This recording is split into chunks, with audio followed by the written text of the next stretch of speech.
Good morning, good afternoon, and a warm welcome to all our attendees. Thank you so much for joining us today for what should be a really exciting webinar. The topic for today's discussion is the future of procurement.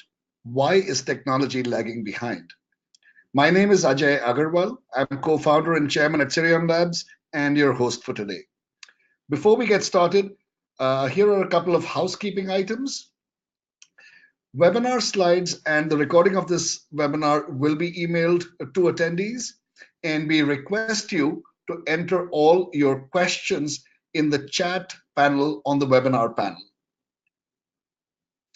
With that out of the way, I'm delighted to introduce our panelists for today. We have a really knowledgeable and an experienced group of experts with us. That includes Dr. Hugo Evans from Vice President A.T. Kearney. Hugo is a VP at A.T. Kearney and works closely with clients to apply advanced technologies to solve their most challenging complex business problems.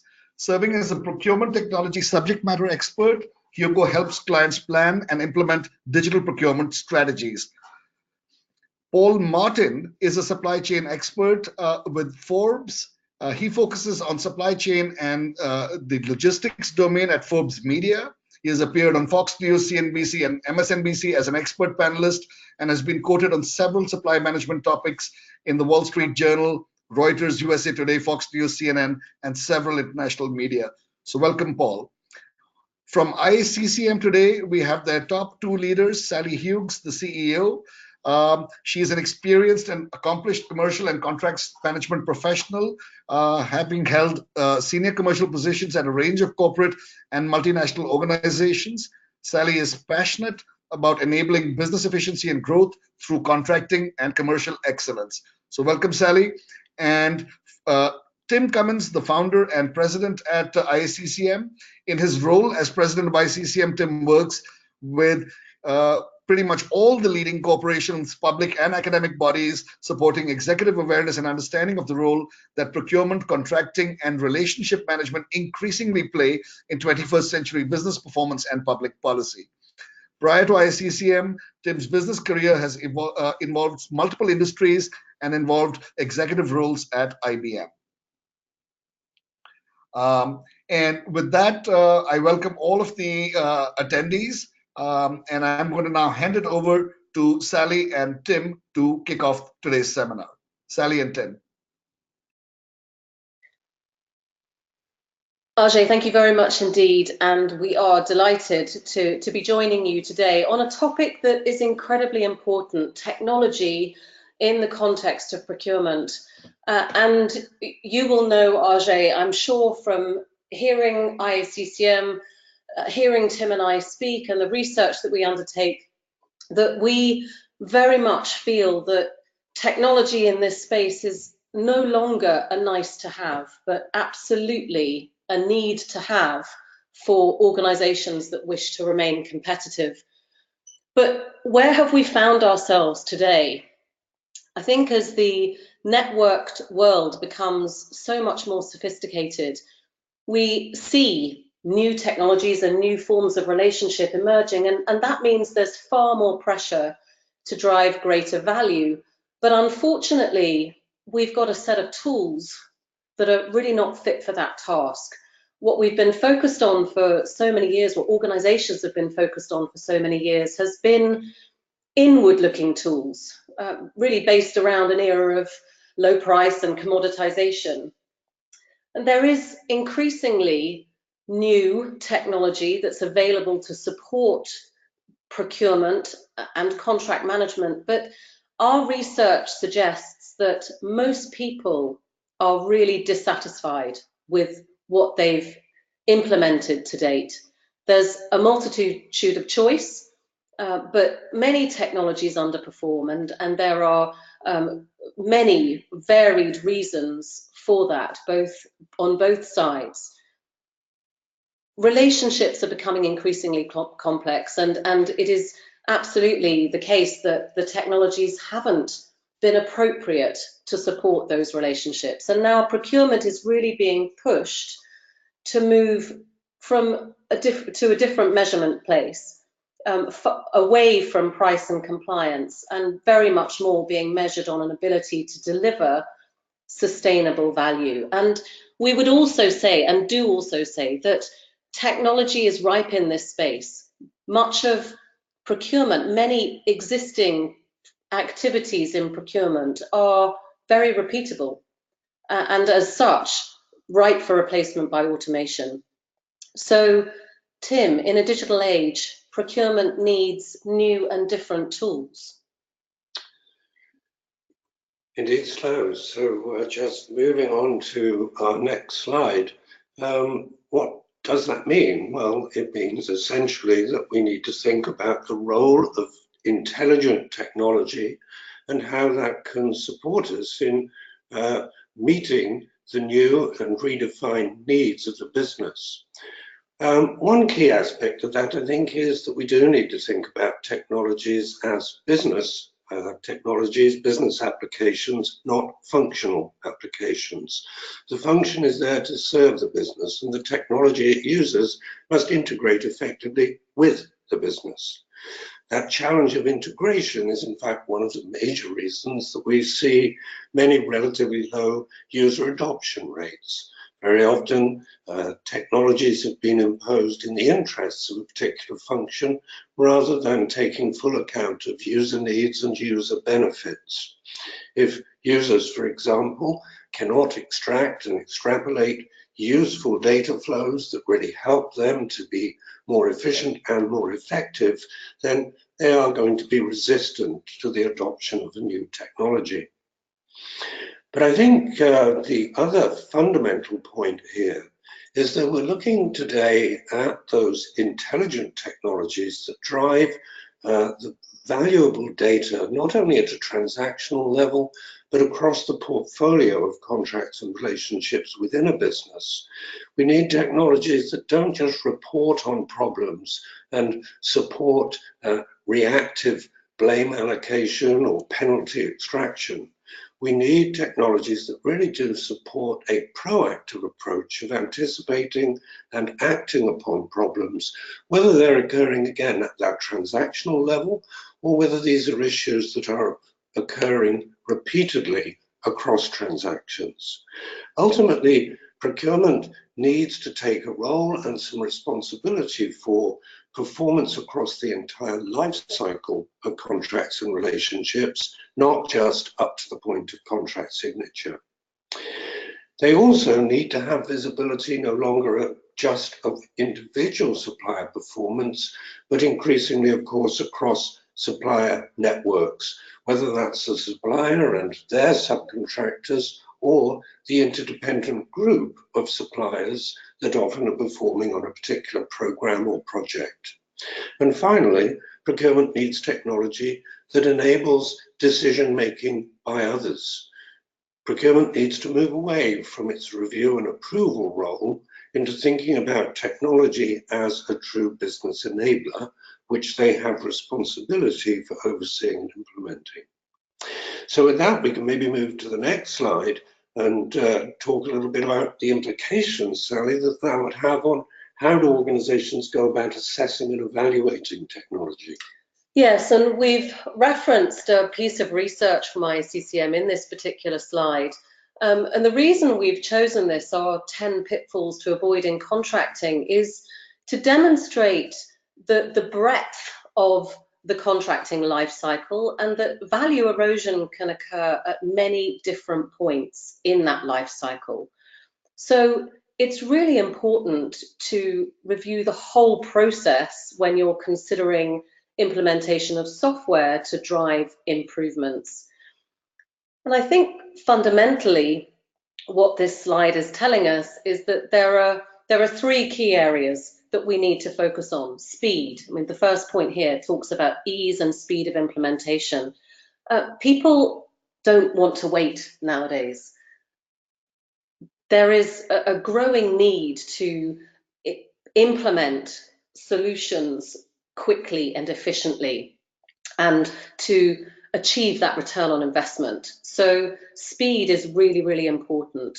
Adaptability is the next one and goes to the heart of this point about integration with other systems. You know, there are so many other things going on across the business that it is really important to ensure that any software implementation in this context is also focused on that integration and adaptability. And then finally, purpose, and that really goes to the heart of the final 2 points. User benefits to drive adoption. I often quote what I heard recently, that if you're going to implement new technologies, new solutions, innovations in organizations, you need to make the user experience at least 10 times better than it was before in order to gain that adoption. And to, of course, then to focus on that value generation. So you need to make sure that you're satisfying user needs, and that through those user needs and through that adoption, you are really achieving that value. So this does need to be reviewed as a whole business solution. There are many, many stakeholders that need to be engaged in the assessment and evaluation process. And ultimately, the purpose of these softwares is to eliminate this value erosion that we are so familiar with. So perhaps if we could move on to our concluding thoughts before we hand over.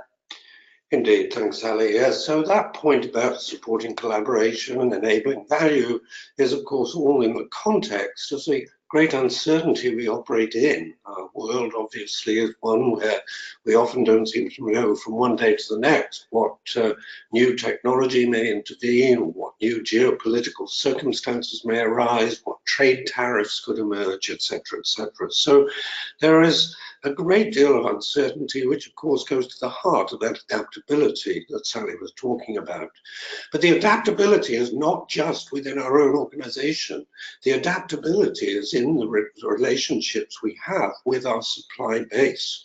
And we need, therefore, technologies that increasingly cross boundaries between organizations, not just those that cross boundaries within organizations. We're terming that relationship resource planning, RRP. We see that as the fundamental new world of technology. As Sally said, it means procurement of the future. They need to get out of the trap of dealing with transactional bid and negotiation and contract activity. That does indeed need to move to third-party platforms, of which there are a growing number available. Procurement has to move into the world of added value, of really enabling visibility across supply ecosystems and supply networks so that they can really manage change and introduce competitive advantage and innovation to their business. So the final question here, of course, is one to our audience of, well, are you equipped for that emerging era? We are very excited by a solution like Syrian Labs because we absolutely see that as representative of the type of solutions that our members, businesses generally need. So with that, I'm going to pass over to Hugo Evans, who hopefully is sitting somewhere in the world waiting. Thank you very much, Tim and Sally.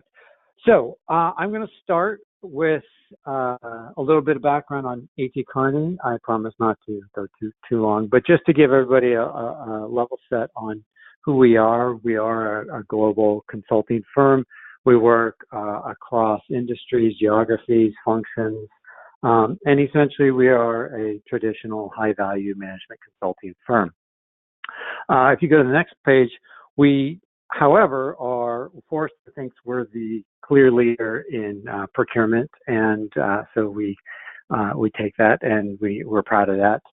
And we have a long history in procurement, dating back to the 90s.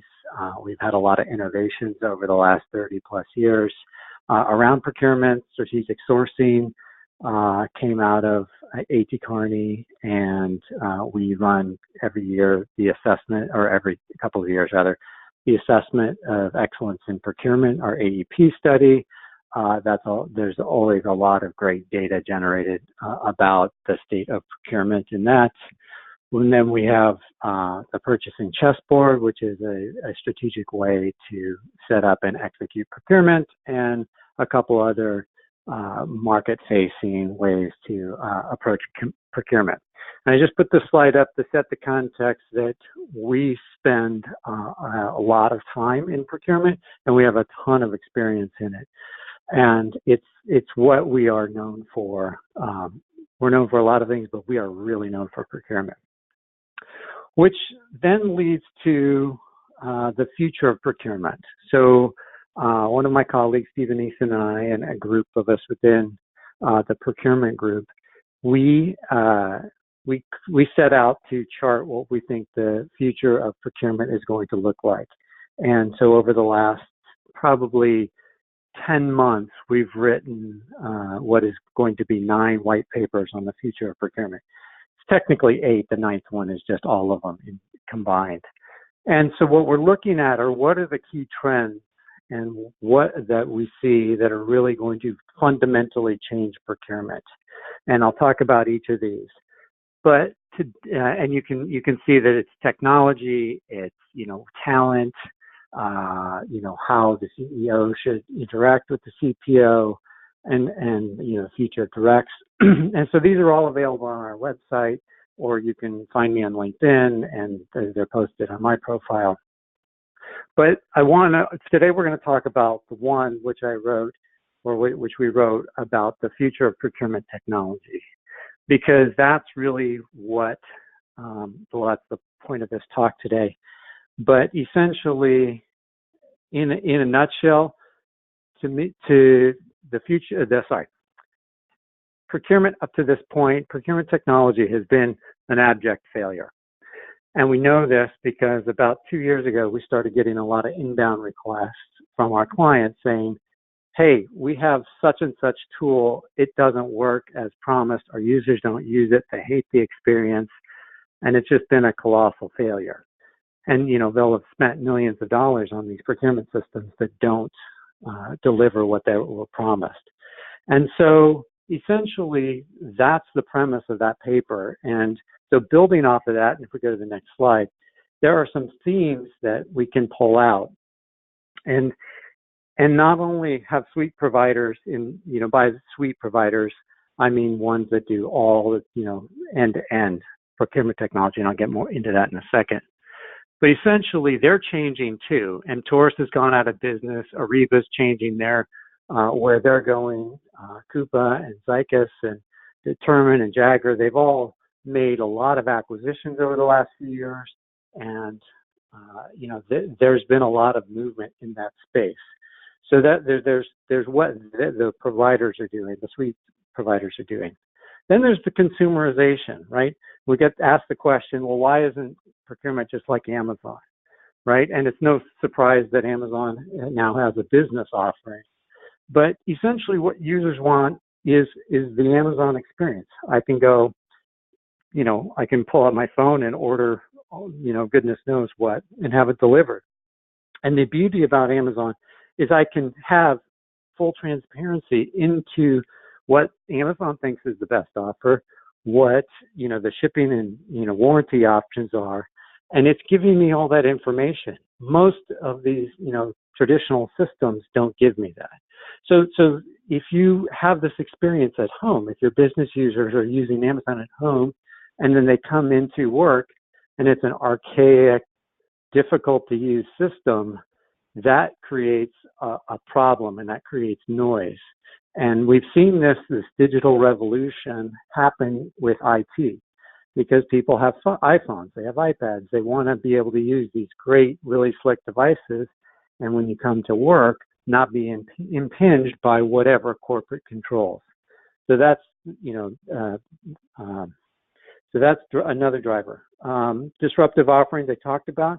We're starting to see things like Amazon Business Services, but we're also starting to see startups that are procurement related, that are solving particular problems that haven't been solved before. Syrian is certainly one of them, but there's a whole host of them. And in fact, we're tracking 14 startups in procurement specifically, and $500 million worth of venture capital funding just since 2014. So there's a lot of really interesting innovation going on there. And then good's no longer good enough. I mean, I think, and Sally was alluding to this a moment ago, you have to really, procurement has to bring something to the table, and they have to bring innovation. They have to bring, the ability to improve risk and reputation, the ability to improve sustainability initiatives, a lot more strategy than just simply executing transactions. And that I'm not going to go too far into that because a lot of the other papers are related to that. And then just automation. I think everybody has heard a lot about automation, but today we're seeing 40 to 60% automation of transactional procurement with that, and that will be 100%, within a couple of years. But that's not the key. Is a lot of the, upstream work, the strategic sourcing part, that's getting automated too, and that's the piece that's really going to be disruptive. So if we go to the next slide. Hopefully. So everybody has seen some sort of this. This is, first of all, I blame consultants for this slide. It's basically the procurement process. And it's basically two sides. It's right. It's the upstream strategic stuff and the downstream operational. And really in the middle, it started in the middle where you have your supplier information and relationship management, e-sourcing, contract management, so forth. And then eventually we added, collectively we added the, spend and analytics, and on the bottom is governance and management. Now, everybody has seen some version of this. Everybody has some version of this. And the tools are built off of this process. But this slide is irrelevant. This slide is archaic, and this slide is part of the problem. And again, I will blame consultants, but because the tools have built according to this process, but this process is not how users buy. Your business users do not follow this process. This process is designed for procurement. And not only is it designed for procurement, it's designed for procurement to control the systems. And that's not how users buy. All that does is create frustration for users. All that does is create opaqueness, and it creates downstream problems. The fact that so much effort is put into spend management and trying to get a handle on spend visibility highlights this problem, because if you actually had people buying where you want them to at the point of purchase, if you designed the point of purchase correctly, you wouldn't have people buying in all these other places, and then you have to, try and track these things down. The other thing I would point out about this is that this looks great on paper, but in reality, the reality is much more complex. So if you look at e-sourcing in sort of the left and middle, everybody has a sourcing module, and sourcing is, sourcing module is great for certain categories, right? I said, no problem. But what happens when you try to do complex categories, or services is a particularly good one? Then the sourcing modules, quote unquote, fall apart and they become unusable for services. So the fact that we try to bucket everything into these, large groups called, e-sourcing, it's problematic, because what you really need is a different tool for traditional sourcing and a separate tool for sourcing complex services. And, we could go down the line and, pick these apart, but contract management's another one. This is one of my favorites, because this is a real pain point for clients, is because, first of all, most of the clients we run into buy a contract management module, but don't use it. And not only that, but the contract modules themselves don't do the contract to requisition reconciliation.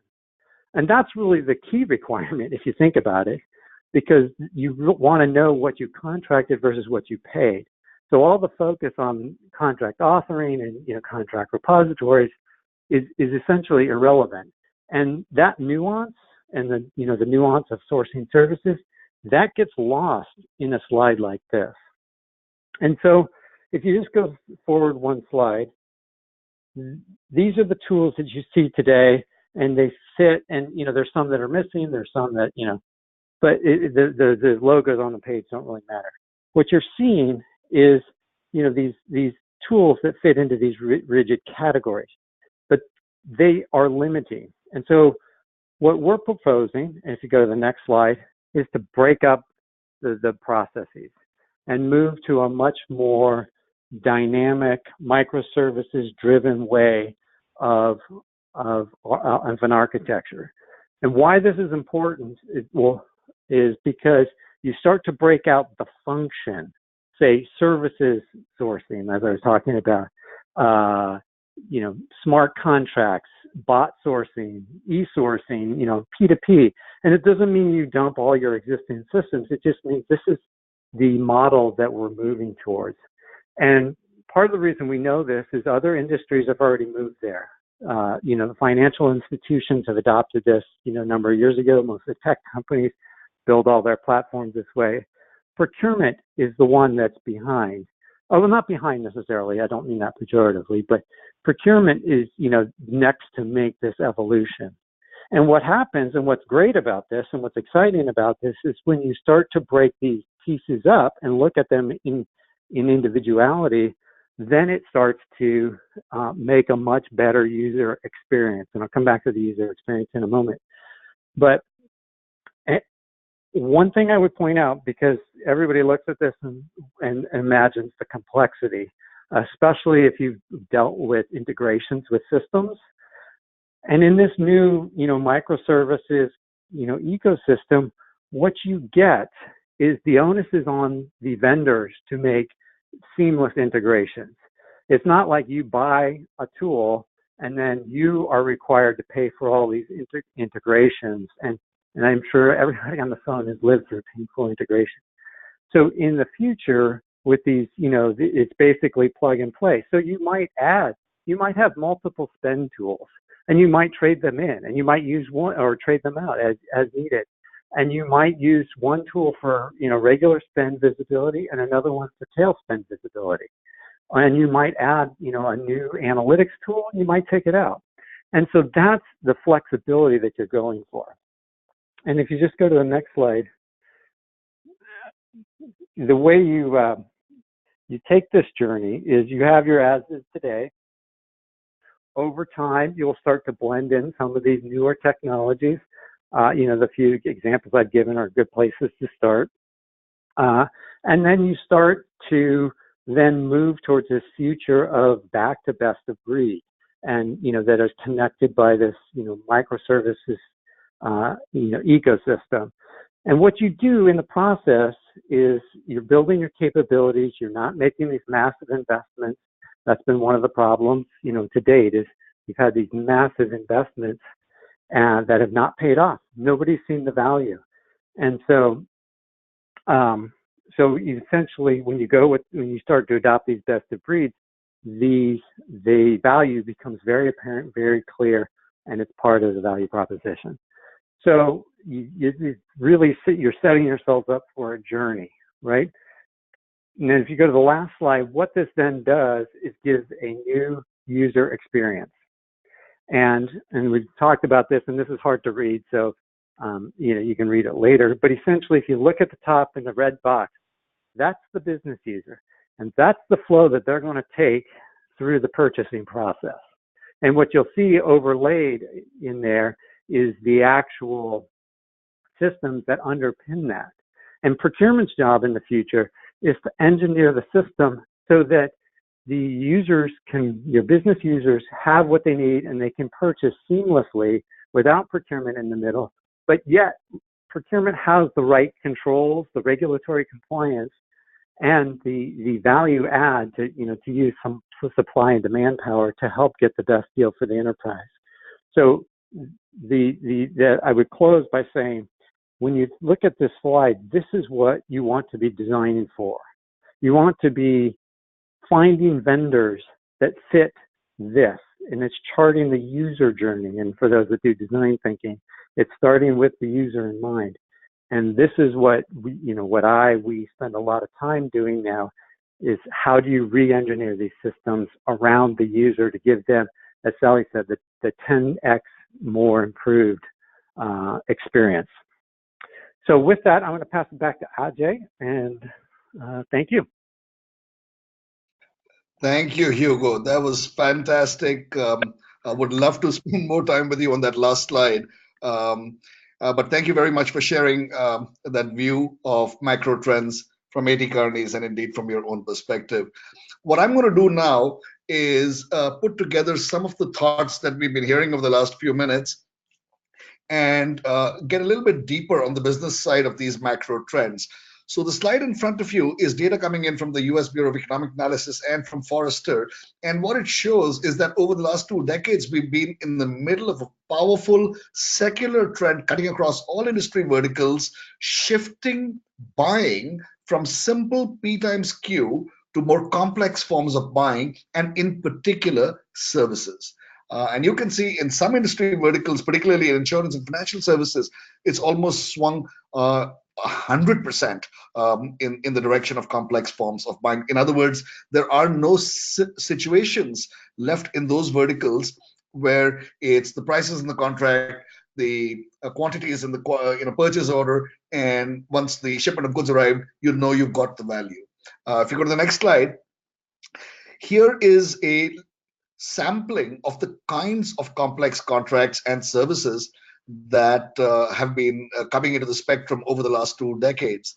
And what these show you is not just the wide variety of functions that used to be traditionally in-house functions, but also the volumes and the quantities that have come up, driving almost a 30 trillion spend in this kind of complex buying among the large organizations of the world. Now, a couple of challenges that go with that, right? When your buying mix shifts towards these kind of complex categories, the tracking of value becomes a lot harder. There's no singular moment when the goods are in the warehouse, you say, aha, I got what I paid for. This is almost like a continuous delivery loop with interdependent obligations and service levels. Second, the pricing structures and the payment terms tend to be complex. So when you have manually prepared invoices, which are in turn manually audited by the buyer, it can be quite an error-prone process.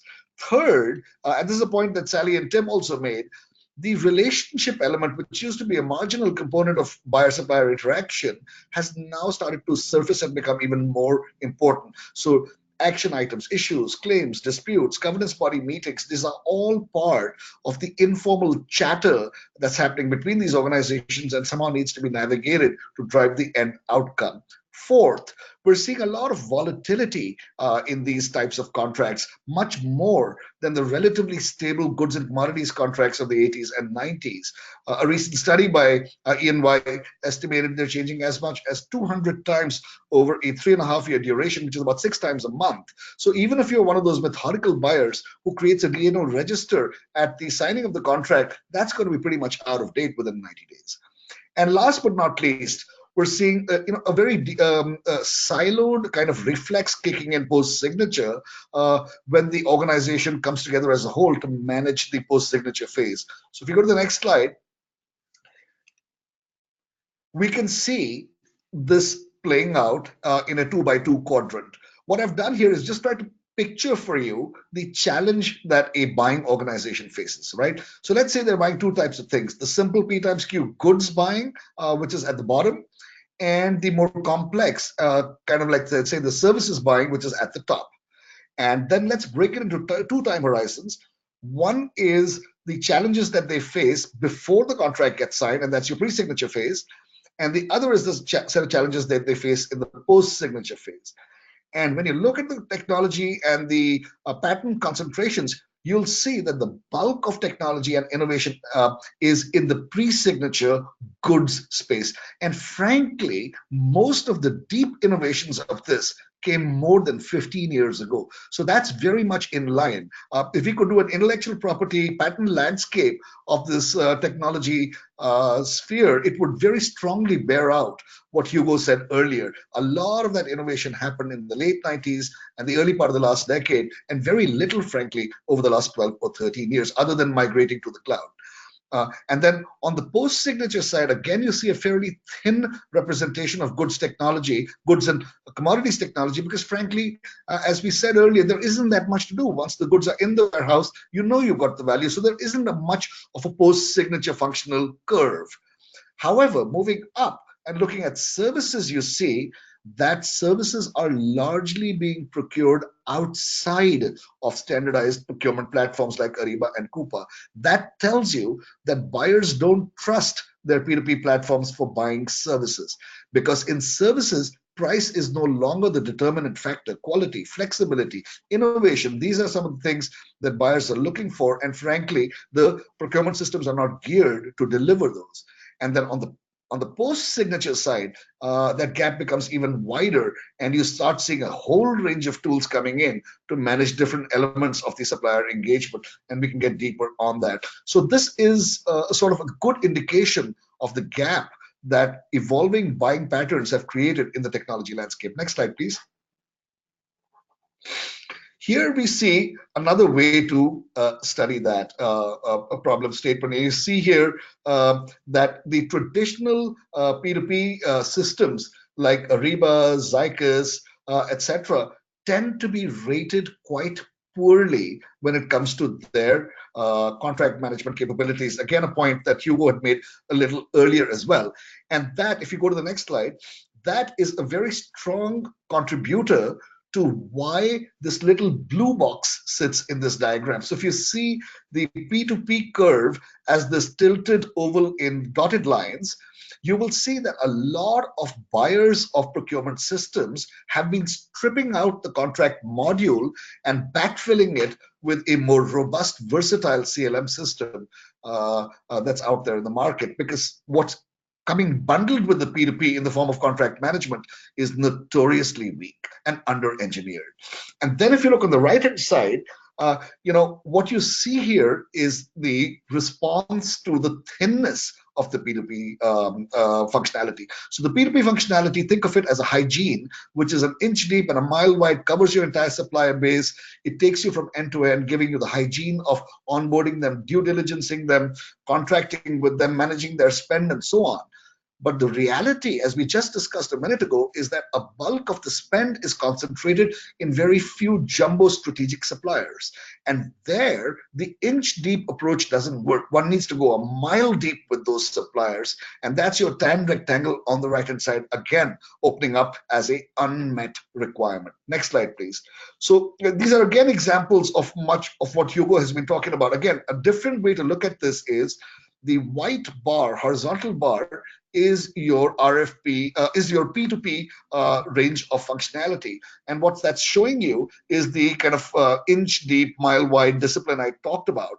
And then these blue columns that you see extending from that, those are the gaps in functionality that are needed to truly go deep and manage your strategic and your jumbo suppliers. So again, this is, if you will, the art of supplier governance, or SRM, and this tends to be extremely manually performed today. Next slide, please.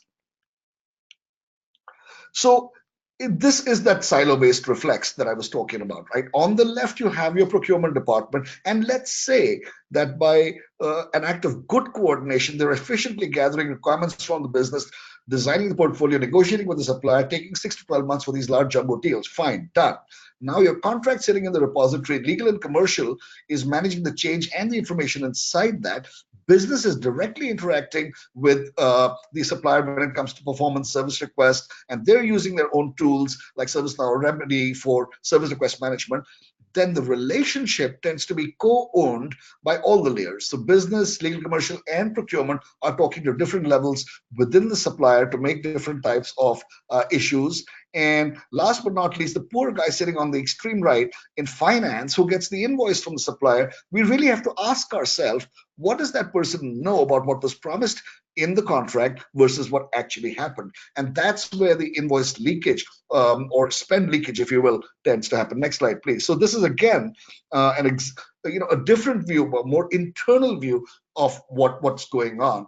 And then, of course, if you look at a kind of a more holistic approach, I guess what we're looking at is the journey from 2 p.m. to, let's say, 8 p.m. or 10 p.m. here, starting with an executed contract, using modern artificial intelligence, back to Tim and Sally's point, to extract information automatically and keep it refreshed. If elbow grease is the modern world's only answer to the terabytes of data coming in this domain, Obviously, it's not going to happen.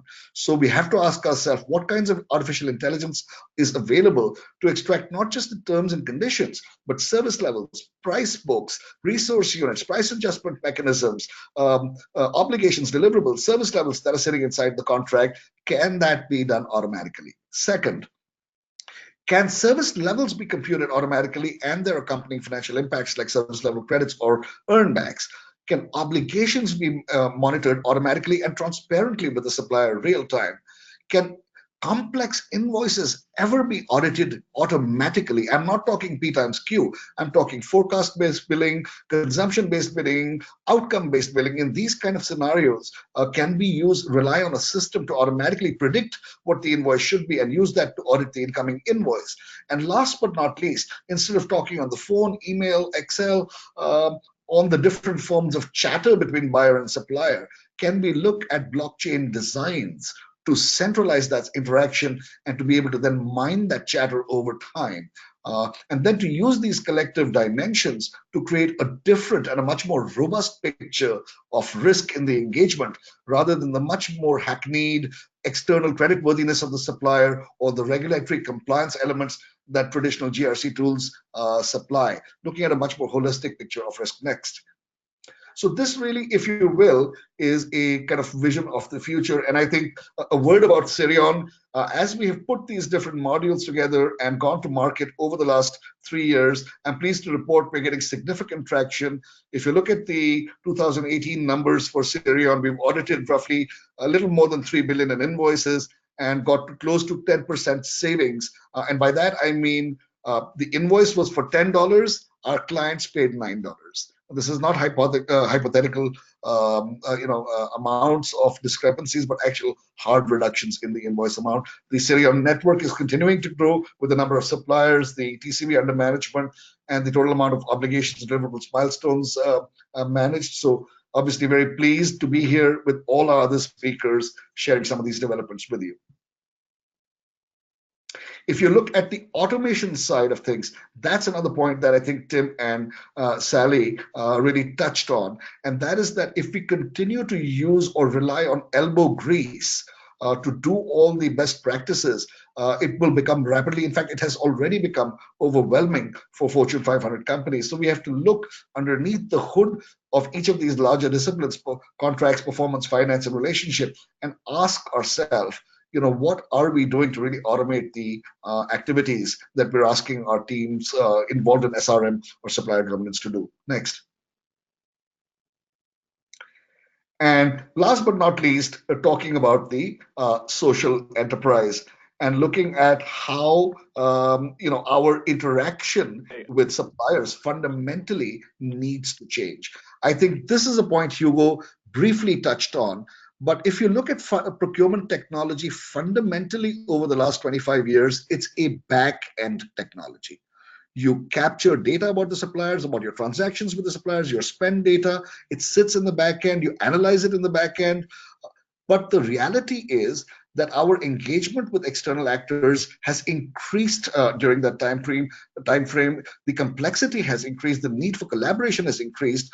So what we really should be talking about is front-end procurement technology, not just to buy, but to continue engaging continuously with the supplier after the contract is signed and using technology as the means to stay on the same page, to have a common source of data, a common source of actions, to have that joint version of reality. Whether you use blockchain or permission ledgers or any of the other kinds of new technologies that are available, the point is the day of back-end technology for the supplier, back-end technology for the buyer is rapidly fading. And what we are talking now about are transparent panes of glass that are connecting either in one-on-one pairs, nodal pairs, or in a more networked way, the community of buyers and suppliers. Thank you, Ajay. And on that point, we can bring in Paul to speak about the social enterprise as well. Great, Ajay. You did an excellent job with my slide. It actually reminds me a bit of a supply chain joke, which is how many supply chain planners does it take to change a light bulb? And the answer is none, because the delivery of the light bulbs was late. just as I was late entering here on this slide. But thank you. As Ajay had asked me in advance of this presentation, what my thoughts were on why technology was lagging behind, my first thought was to look at it from a human point of view. That is to say, what are we as practitioners, executives doing wrong? Said more optimistically, what can we do as practitioners and executives to extract more value from our technology investments? And I think in my discussions, and much of the reason why I look at it from the human point of view is I spend the bulk of my work week talking with practitioners and executives around some of these topics. And what I've sort of noticed, I guess, is we're at an inflection point with regards to how we invest in technology. For years and decades now, we've based our business cases on bringing technology in on efficiencies, looking at transaction efficiencies, looking at automation as a way of efficiencies. And what I'm hearing now is folks building their business cases in a more robust way, particularly around use cases, and not just looking at efficiency, but layering in the effectiveness of their organizations. And so as Ajay pointed out in the slide we're looking at here, this effectiveness for procurement in particular is really looking at the external focus and an increase in trying to look at external factors as they influence our business. I've heard a number of procurement folks talk about cross-functional collaboration with commercial teams that is getting closer to the voice of the customer. I've also seen organization structures shift. And so that's kind of the model that we're looking at here, is that a good example of this shift from efficiency exclusively to the combination of efficiency and effectiveness is we're also seeing the organizational structure change to this social enterprise. And what I mean by the social enterprise is that instead of the traditional hierarchical organizations, what we're seeing now is a move towards a network of teams. And that is cross-functional collaboration, procurement working with operations, with finance, with commercial teams, working across different sort of functions as a core part of their job. As you think about that from the contracting lens and procurement, it's a natural place for this evolution to really explode, because the contract for procurement is oftentimes it's deliverable to its internal stakeholders. It's the beginning point. They've concluded their process, as we saw just about every slide that had process for procurement, ends in some sort of contracting exercise. Well, as Ajay rightly pointed out, that's where the real work begins for the organization enterprise. And so it's incumbent on procurement to see that promise through. And so what we're seeing organizational model-wise is more of a migration towards a network of teams. So instead of it being hierarchy, we're seeing a network of teams that are participants or stakeholders across many different departments. So a member from procurement, a member from operations, a member from new product introductions, all collaborating on this to make sure that their expectations for those contracts and relationships are being met. Next slide, please. As we look at this sort of migration towards a more networked piece, and we look at technology being measured as much by effectiveness as efficiency, one of the trends in technology that's kind of leading this is artificial intelligence and robotics. And as I kind of looked at this, so we did a study earlier this year looking at a survey of about 11,000 different procurement practitioners and asked them what skills were needed to use artificial intelligence effectively. And I think to no surprise, as you look at the top couple of skills, they're technical skills, complex problem solving, technical skills. But what struck me is as you dig to the sort of meat in the middle of this slide here is also, as we heard Sally and Tim talk about, is also the increased importance on relationships. So process skills, resource management skills, and social skills. And so as we look at the software delivering on the promise of taking away a lot of the work that we don't like to do, the mundane, the repetitive, what we're looking at now is freeing up our folks to go out there and do what they're good at and computers are not good at, which is build these stronger relationships. Next slide, please. Now, the dose of reality. As we look at, and again, a study from earlier this year, we look at change, and I think change management is difficult. In our study, we found just 12% of companies were able to extract the value that they had promised the business on their change management initiatives. So the reality of this is that the change management is, in fact, very difficult. And I think in my observations, there's been sort of three myths, and I'll sort of set up the myths here by also talking about, I think, oftentimes change management is difficult because when it comes to technology in particular, We often measure the successful change management as the implementation or installation of software, when just like in contract management, the signature is the start of managing that contract, the same happens with technology, that from managing the change, once it's installed, we need to continue to be vigilant in the management of change. And so the three myths that I've observed in conversations with practitioners is myth one is, as long as the effect on the people is minimized, then the change is going to succeed. And the reality, as we heard, especially Hugo talk about, we're in the midst of disruptive change, and change is a constant in sort of our business. And at the heart of change, we will need to make sure that people are successful, and that change is going to come, in all honesty, with some discomfort. The second myth that we've observed, too, is that much of change is irrational and it's hard to predict. Well, the beauty of the technology investments that we've made in the past is that we have treasure troves of data at our disposal across multiple different functions. And so when we successfully tie that data together, we can make change predictable, measurable, and manageable. So that's been sort of one of the more profound observations here is just how predictable we can indeed manage change. And there's a number of methodologies, ADKAR being one of the methodologies for change management, that really does help you manage and measure the impact of that change. And the third myth that we've sort of observed is all you need is good leadership and day-to-day management. Well, again, coming back to Hugo's point around disruption changes the rules of the game. And so we need to come back and look at different patterns that sometimes are often counterintuitive. And so again, coming back to the importance of analyzing the data, looking at our artificial intelligence of bringing back alerts, things for us to consider, we need to be open-minded about the way we look at things and adjust our heuristics accordingly. Next slide. So I didn't want to leave you on the doom and gloom of 12% of change management initiatives are successful. I also just wanted to share a couple of observations around companies and organizations that I've spoken to that have been successful in managing their change. And a bulk of this, as we've heard from the previous presenters, a lot of this is really around risk management. And so just several observations that we've got here with regards to change is, first and foremost, you really need to be vigilant in helping the individual succeed. Organizations don't change, people do. And so the idea that you're going to drop into technology and all of a sudden all your problems are going to go away is an unrealistic expectation of technology. We need to focus in on the people side of things, developing the processes, being open-minded to potential changes in patterns, and reskilling and tooling our folks to get results.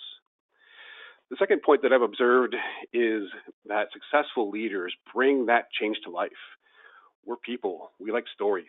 Give us a reason why we're changing. Give us a story that we can hang on to and contextualize to our function.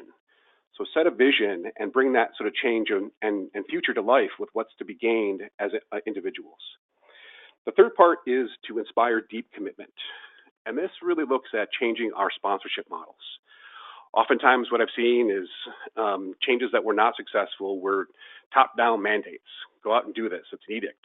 And folks would fight it and short circuit things, et cetera. What we really want to look at is changing our sponsorship models to something more of a spine or sponsorship.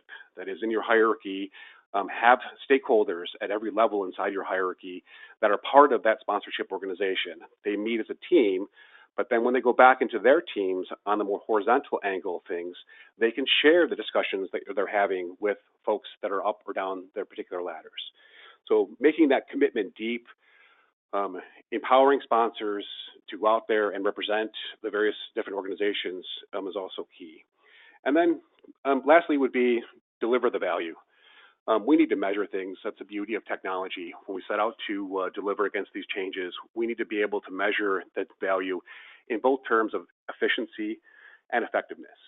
I think kind of with that sort of model in place, many of these changes would deliver on the value, and we would be able to ask maybe a different question as to why is technology lagging, and more about, what can we do to extract more and more value from technology? How do we get more insights from artificial intelligence, and how do we add more value to the enterprise? Ajay, back to you.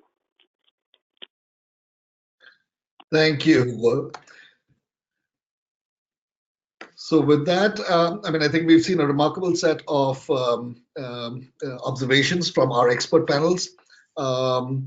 We're now going to turn to answer some of the questions submitted during today's webinar, and I'm going to turn it over to my colleague DJ to read some of those questions.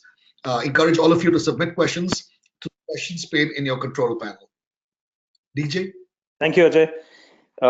And we've got a few good questions that I'm going to pick. We've got about 5 minutes to go through them. So the first question I'll pose at Hugo. So the question is, with reference to the transformation that you talked about, how affordable and practical is this technology transition going to be, given that most enterprises have invested millions in their ERP and P2P implementation? You can't just expect them to move away from these systems. So where do they find additional budget from for these additional tools that we talked about? And what do they do about their existing investments? That's a great question, and I get that all the time. And in fact, I'm visiting a client today to discuss that. And that very question, that the whole meeting today is about that question. And first of all, I would point out that the spider chart that I showed about the future of procurement technology is what we're going to evolve to. You can't go buy that today.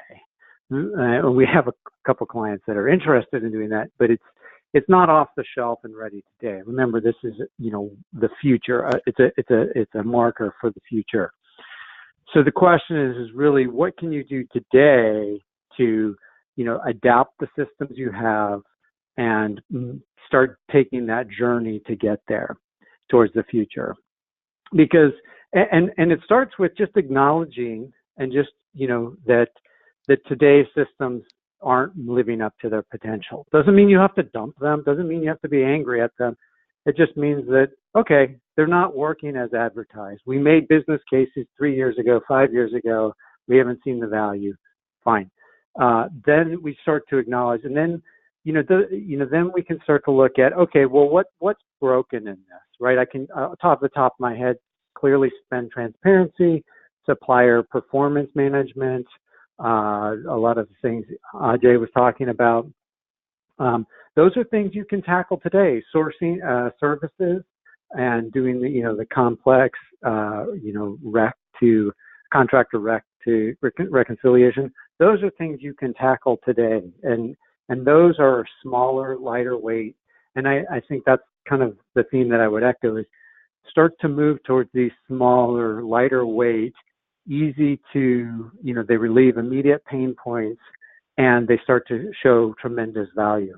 The problem, as most enterprises have learned over the last 20 years, not just in procurement, these big bang, 3-5 year implementations of technology rarely live up to the value that was promised and that was built into the business case. So I think, and I had that slide that shows that journey, do it gradually, and start to look at just individual pain points, and then over time, you're going to build to this bigger vision. Thank you, Hugo.